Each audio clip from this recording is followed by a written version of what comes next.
very much to the Foundation for having taken this initiative and for being with us today.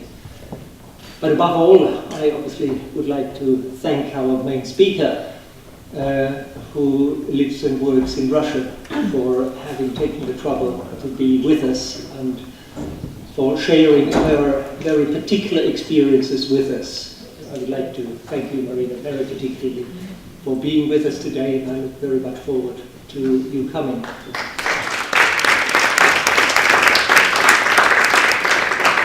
We teach Speak Truth to Power to over 250,000 students throughout the entire country. Kerry Kennedy wrote a book called Speak Truth to Power, and what she did is she interviewed 51 human rights activists. So they tell a story. And again, that's our objective, is to really tell a story about these people so that in fact they can inspire others to say that you too can be a human rights defender.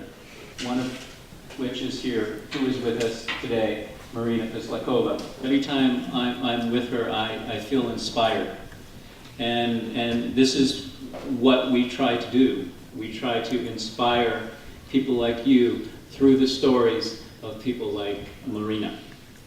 In Russia, we have, in average, 12,000 women killed as a result of domestic violence. When you think about it, per year.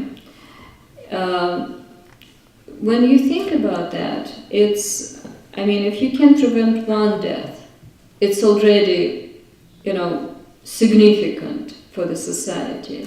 But if you can diminish it maybe by half or prevent, abuse from going on and help children to live in a different world, I think that's enough serious motivation. I started working on domestic violence actually when I was working at the Research Institute at the Russian Academy of Sciences. So I come from the research background. And at the end of the 80s in Russia, and back then it was still the Soviet Union, they allowed to do now research on the status of women. I said allowed because in the Soviet Union, women were announced to be equal to men. But another kind of significant step in my awareness about this issue was when I met two mothers at my son's school, mothers of his classmates, who admitted to me that they'd been abused, one for 6 years and another for 10 years at that moment. What would you do if you have a button came off your suit?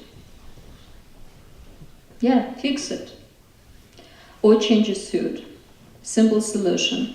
He picked up his shoe and hit her in the face in front of the children.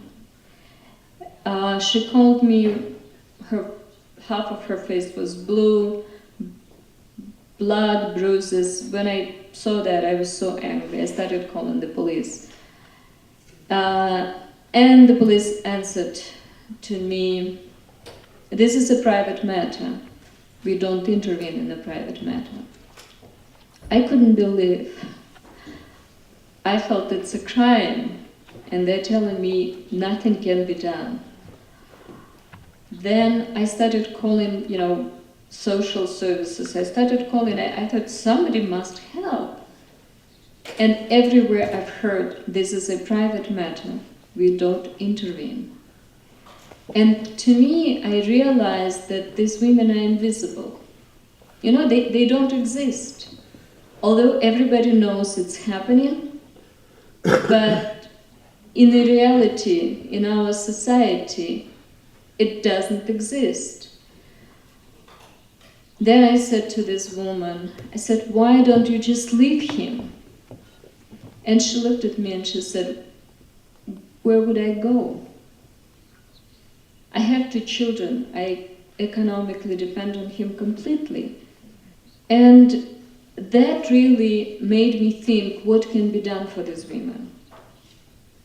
And that was actually the inspiration for me to start a center, a help center for these women. And I started with a helpline where I was working alone for about a year, because I was trained alone. I didn't know anybody. I didn't have any money to offer to other people. So at the institute, they gave me a small room, telephone number, announced it on the national radio, and that became a first in Russia and in former Soviet Union crisis center for battered women.